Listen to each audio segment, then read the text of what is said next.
Hello बच्चों, सभी बच्चों को सुप्रभातम। जैसा सभी बच्चों को ज्ञात है कि कल राजीव नवोदय विद्यालय प्रवेश परीक्षा हो चुकी है, जिसमें कि बहुत से बच्चों ने परीक्षा में सम्मिलित हुए हैं और बहुत से बच्चे अभी जोहार नवोदय विद्यालय की तैयारी कर रहे हैं। तो बच्चों, आज हम समझेंगे कि किस तरह से पैटर्न होता है, किसमें जोहार नवोदय विद्यालय और राजीव नवोदय विद्यालय में पैटर्न थोड़ा सा फर्क होता है, लेकिन गणित और आपका तार्किक शक्ति का लगभग लगभग समान ही होता है। तो हम बढ़ेंगे कि किस तरह से आपने हल करना है। तो जिन बच्चों ने प्रश्न पत्र हल किया है वे बच्चे अपना प्रश्न पत्र के उत्तर चेक कर लें, और जो बच्चे अभी तैयारी कर रहे हैं वे भी समझें कि किस तरह के लेवल का प्रश्न पत्र आपको दिखने में आएगा। तो देखो, सबसे पहले हिंदी का है, 25 क्वेश्चन इसमें से होने हैं। तो संयुक्त व्यंजन कौन से होते हैं? अक्षत्र, ज्ञ और श्री। तो हमारा ज्ञ ठीक है, पहला उत्तर ठीक है। तालु की सहायता से जो होते हैं उन्हें क्या कहते हैं? च वर्ग कहते हैं। तो ज च य ये आपका ठीक है। दूसरा, अशुद्ध निम्न में से शुद्ध कौन है? तो हमारा तिथि शुद्ध है। और दीर्घ भेद है वो स्वर, आपका उत्तर आ जाएगा चौथे का। पांचवा का, वर्णों को क्रमबद्ध व्यवस्थित रूप को वर्णमाला ही कहा जाता है। उसके बाद आपका छठा प्रश्न आपका आता है, छठा प्रश्न स्क्रीन में आया। आदि का विलोम क्या होगा? अंत होगा, इसका आंसर अंत होगा। और एक संख्या का बोध कराने वाले को एक वचन ही कहते हैं। जो किसी शब्द के पूर्व लगाओ उसे क्या कहते हैं? उपसर्ग कहते हैं, प्रत्यय नहीं कहते। उसके बाद डी आंसर आ गया। नौवे का, कोई शत्रु न पैदा हो, अजात शत्रु होता है। पुल्लिंग शब्द कौन सा है? आपका कृष्ण है, बाकी स्त्रीलिंग है। उसके बाद हमारा अगला चलता है, बीते हुए समय का ज्ञान भूतकाल होता है। इस पे बी का उत्तर बी हो गया। हम इसी साइड चलते हैं। 12वें का उत्तर जो है, क्रिया करने वाले को कहते हैं कर्ता, क्रिया विशेषण कर्ता कहते हैं। और अंधे की लकड़ी एकमात्र सहारा। जिस वाक्य का एक उद्देश्य विधेय हो उसे आप क्या कहेंगे? सरल वाक्य कहेंगे। 14th क्वेश्चन का आपका जो आंसर जाएगा वो आपका ए जाएगा। सरल वाक्य बोला जाता है उसे, जो वाक्य उद्देश्य एक विधेय हो। सबसे अच्छी नीति अच्छी है ईमानदारी सबसे अच्छी नीति, ये सही उत्तर होना था। 15। अब उसके बाद 16वें प्रश्न की ओर बढ़ते हैं। 16 प्रश्न है, वर्गों का मेल बने सार्थक वर्ण को हम शब्द कहते हैं। वर्णों को शब्द कहेंगे और शब्दों के उसको हम वाक्य कहेंगे। तो इसका बी उत्तर था आपका, 16वें का बी उत्तर। और 17वें का, पुरुष या स्त्री का बोध कराने वाला उसे लिंग कहते हैं, वचन या अवयव नहीं कहते। सी उत्तर इसका। निश्चित अर्थ वाले शब्द एकार्थी हो गया, इसका ठीक है, सी। और 19वें क्या, संप्रदाय कारक को के लिए होता है, इसका डी उत्तर है। और 20वां, सूर्योदय सूर्य धन उदय, ये ठीक है, 20वां। उसके बाद हम 21वें प्रश्न की ओर। 21वें प्रश्न में इस तरह से एक गद्यांश दिया जाता है, उसे आपके पढ़ के आपने उससे हल करना होता है। तो गद्यांश आप पढ़ लेंगे, इसकी पीडीएफ आपको भेज दी जाएगी। उपयुक्त गद्यांश में किसे अभिशाप कहा गया? निराशा को अभिशाप कहा गया, बी उत्तर इसका सही है। कैसे जीना चाहिए? आशावादी जीना चाहिए, इसका बी उत्तर सही है। नन्ही चिंटी को दाना छीन लेने पर वह क्या करती है? दाना प्राप्त करने के लिए संघर्ष करती है, इसका बी उत्तर सही है। उसके बाद आपका गद्यांश में आए, संसार का सब पर्यायवाची, जग दुनिया देश विश्व, ये आपका विश्व, ये सब पर्यायवाची। देश आपका पर्यायवाची नहीं है, तो आपका देश उत्तर था, इसका सी उत्तर था। 25वें का, नर हो न निराश करो मन को, इसका गद्यांश का उपयोग शीर्षक ही है। इस तरह हमारे 25 प्रश्न खत्म होते हैं और ये हमारा सेक्शन 1 खत्म होता है, जो कि हिंदी भाषा का होता है। अब हमारा गणित की ओर बढ़ेंगे। हम गणित में हम हल करने की प्रयास करेंगे और आप भी स्क्रीन पे देखते जाएं कि किस तरह हल करा हुआ है। तो 6 डिवाइड बाय 6 जमा 6 गुना 6, तो हमारा 6 को सी बोर्ड मास लगा देंगे। तो 6/6 गुना 6 को 6 से भाग देंगे, 1 आएगा। 36 जमा ये 37 माइनस 6 आपका 31 की तरफ उत्तर, सी उत्तर आना है इसका। अब देखो, इसके स्थानीय मान और अंकित मान। 7 का स्थानीय मान 7000 हो गया, अंकित मान 7 हो गया, दोनों का घटा देंगे तो 6993 हो गया। 16 और 24 का महत्तम समावर्तक क्या हो गया? ये आपको पता ही है, दोनों में से जो कॉमन आ गया तो ये आपका 8 आ गया आंसर इसका। 1 से 1/3 उसको मिश्रित भिन्न को सामान्य भिन्न में बना लेंगे। 4/3 3/2 इसको गुना कर देंगे, 2/3 गुना 9/10। आप 3 3 9 से कट गया, 2 5 10, 4/5 उत्तर की तरफ बढ़ गए हम। ये आंसर इसका 29 का।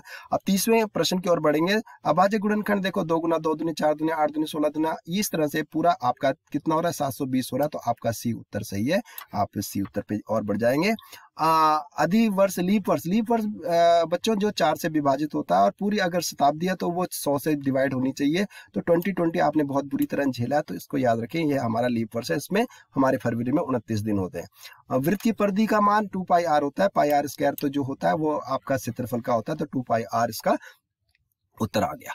तो हमारा समपंचभुज के प्रत्येक कोण का मान, ये जरा टफ था सा, ये जरा लेवल का क्वेश्चन था। इसमें याद रखने वाली बात है, ये क्या फॉर्मूला है, भुजाओं की संख्या। इसमें आपने भुजाओं की संख्या, ये फॉर्मूला है आपका, बहुभुज जो है उस पे भुजाओं की संख्या -2 बटे भुजाओं की संख्या से भाग करके 180 से गुना कर देंगे। तो पंचभुज में 5 भुजाएं होती है, तो 5 माइनस ये है 5 - 2 बटे 5 गुना 180, 3 बटे 5 180, तो 540 बटे 5, तो 108 डिग्री इसका उत्तर बनना था, जो कि मुझे लगता है कुछ बच्चों ने इसमें गलती की है, तो इसका उत्तर ए आना था।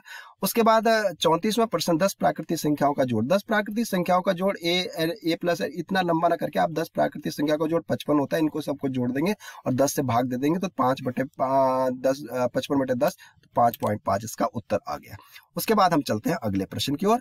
अगला प्रश्न है हमारा 92 का रोमन। देखो सी हमारा 100 होता है और एक्सी हमारा 90 हो जाता है, तो 92 हमारा एक्सी और 1 1 2 2 बी, तो बी हमारा उत्तर सही था। बी पे आपने टिक करना था, बी को आपने ओएमआर शीट में भरना था, क्योंकि ये प्रश्न हमने बहुत से कोई भी प्रश्न ऐसा नहीं है जिसे हमने ना किया हो, इसलिए वीडियो आप लगातार देखते रहें ताकि आपका जो है अभी रिवीजन बैच चलेगा तो रिवीजन में भी आप इसको ध्यान से करते रहें। तापमान नापने की इकाई डिग्री सेंटीग्रेड होती है, लीटर मीटर सेंटीमीटर नहीं होता, डिग्री सेंटीग्रेड ही होता है इसका। अब विद्यार्थी 7236 को 56 की जगह 65 लिख दिया, तो कितने का अंतर है? तो कई बच्चों ने इसमें बहुत सारी प्रैक्टिस की, उन्होंने पहले 56 को इससे गुना किया, फिर 65 को इससे गुना किया और दोनों को फिर घटाया। ऐसा नहीं करना आपने, आपका इजी मेथड ये है कि दोनों को पहले ही घटा लो, 65 और 56 को घटा लो और 9 आया, 9 को इससे सीधे गुना कर दो, तो आपका आंसर ठीक आ गया। तो इस तरह के जो प्रश्न दिए जाते हैं उसमें देखा जाता है कि गणना बच्चा किस तरह करता है। एक त्रिभुज के कोण का 1 2 3 अनुपात है, ये भी प्रश्न हमने बहुत बार किया हुआ है। तो इनका अनुपात जो है आपका क्या है, तो हमारे तीनों त्रिभुजों के तीनों कोणों का योग 180 डिग्री होता है। तो 1 10 2 3 3 2 5 1 6 6 x = 180, x 30 हो गया। तो हमारा 30 60 और 90 यही उत्तर आ गया, क्योंकि इनका जोड़ भी देखो 180 हो रहा है, बाकियों का 180 हो तो रहा है लेकिन उनका अनुपात 1 2 3 में नहीं हो रहा है, तो 2। उसके बाद इसी की तरफ उत्तर आ गया। अब 39 क्वेश्चन में 2 अभाज्य संख्याओं का महत्तम समावर्तक, ध्यान रखने वाली बात है, इसको भी हमने बहुत बार हिंट में दिया था कि 2 अभाज्य संख्याओं का महत्तम समावर्तक हमेशा 1 होता है। आप करके देख लें, 2 और 3 अभाज्य संख्या, इनका महत्तम समावर्तक आप करके देख लें, इनका महत्तम समावर्तक 1 होगा जबकि लघुत्तम समावर्तक 6 होगा। अब देखो 144 का 3/4 और 96 का 2/3 किस तरह करना है? 144 का 3/4, 3/4 को करके करेंगे तो 4 से कट के 36, 36 से 100 कितना हो गया, 108 हो गया। उसके बाद इसका 64 हो गया, दोनों को माइनस कर देंगे तो 44 आंसर आ गया। तो हमारा बी पे उत्तर आ गया। प्रतिशत व्यक्त करने का 17/25, तो 17/25 गुना 100 कर देना, 25 चक्कू 100, 25 चक्कू 100, यहाँ पर चक्कू 100 हो गया और 17 चक्कू 68 हो गया, 68 68%। तो हमारे सी की तरफ उत्तर है। तो बच्चे अपने मिलान कर लें, जिन बच्चों ने परीक्षा दी है और जिन बच्चों ने परीक्षा की तैयारी करें वे भी समझे कि किस पैटर्न में आपका उत्तर आ रहा है। 11 और 21 में कोई कौन सा कथन सत्य है? देखो 11 और 21 में देखो दोनों अभाज्य नहीं है, 21 भाज्य, लेकिन इन दोनों का अगर मासावा निकालेंगे तो हमारा एक ही आएगा। तो जब ऐसी कंडीशन आती है तो वो क्या होती है, उन्हें को प्राइम कहते हैं, सह अभाज्य संख्याएं कहते हैं। तो तीसरा उत्तर सी के तरफ बढ़ेगा। एक ट्रक 594 किलोमीटर 108 लीटर में चलता है। देखो 594 और इतने किलोमीटर चलना है तो 5 7 16 लगभग 3 गुना, तो यहाँ पर 3 गुना के उत्तर की तरफ बढ़ेंगे आप। ऐसा भी आप थोड़ा बहुत अनुमान लगा सकते हैं। तो इस तरह से अगर हम करेंगे 108/594 लीटर, इसको गुना कर देंगे और 300 लीटर हमारा उत्तर आ गया। तो सी आपका 300 लीटर उत्तर आपके और बढ़ गए। उसके बाद चलते हैं हम अगला क्वेश्चन 44, 1 दर्जन पेन। अब देखो इसमें दर्जन 16 पेनों को 12 संख्याओं को दर्जन करते हैं। तो 12 पेनों का मूल्य 180, तो एक पेन का निकाला 15 रुपए। उसी तरह 8 पेंसिलों का 56, तो एक पेंसिल का 7, तो पेन के 7 अनुपात है पेंसिल का, तो 15:7 इसका उत्तर ए की तरफ हम बढ़ गए। एक आयत की लंबाई चौड़ाई, अब लंबाई और चौड़ाई लंबाई क्या है, उससे 5 सेंटीमीटर बढ़ी है, तो परिमाप क्या था, 2 लंबाई जमा चौड़ाई और 2 x + 5 50, तो x 10 आ गया, तो लंबाई होगी 10 और चौड़ाई होगी 15, तो दोनों को गुना कर देंगे तो 150 वर्ग मीटर, ए की तरफ उत्तर हमारा आ गया। अब हम चलते हैं थोड़ा आगे। अब देखो वर्गमूल क्या है, वर्गमूल क्या है, ऐसी दो संख्याओं का गुणा जो कि इसके बराबर हो जाए उसी तो वर्गमूल कहते हैं। वर्गमूल का चिन्ह ऐसा है, अगर ये वैसे कि 5वीं के लेवल से थोड़ा सा ऊपर होता है, लेकिन इस तरह के प्रश्न हमने बहुत बारी करवा रखे हैं। 64 इंटू 64 का मल्टीप्लाई होता है 4096, तो 64 हमारा क्या आ गया, उत्तर आ गया। तो हमारा उत्तर इसमें बी उत्तर आ गया। लघुत्तम समार्थक, लघुत्तम समार्थक ये है, लघुत्तम समार्थक बहुत इजी है, लेकिन इसमें 95 इस तरह से दिया गया था कि जल्दी से इसका लघुत्तम समार्थक आपको जल्दी से 114 और इसमें पता नहीं चलता, तो एक 19 भी इसमें आ गया जो कि अभाज्य गुणनखंड है, और इनका गुणा करके 570 हम ए की तरफ बढ़े। इसका उत्तर ए है 47 का। 48 का आकृति बहुत ही इस तरह से दी गई है कि आप टफ लगने लग जाए, लेकिन ऐसा कुछ नहीं, आपने जोड़ते चले जाना। परिमाप क्या है, इस आकृति को खोल लेना, 1 सेंटीमीटर 4 1 5 5.5 और 2.5, ये 3 हो गया, 3 और ये भी 3 हो गया, 3 और 3 6, 4 10 4 14 1 15, इस तरह से 15 सेंटीमीटर की ओर हम बढ़ गए। इसमें घबराने वाली कोई बात नहीं है, तो उत्तर हमारा ए आया। 49 विद्यालय इतने छात्र 330 स्कूल बस में जाते हैं, 400 पैदल जाते हैं, बाकी छात्र माता पिता छोड़ते हैं। देखो प्रश्न को बहुत ही ट्रिकी बनाया गया है कि आपको ये अंक, इस 440 का कोई मतलब नहीं है यहाँ पर।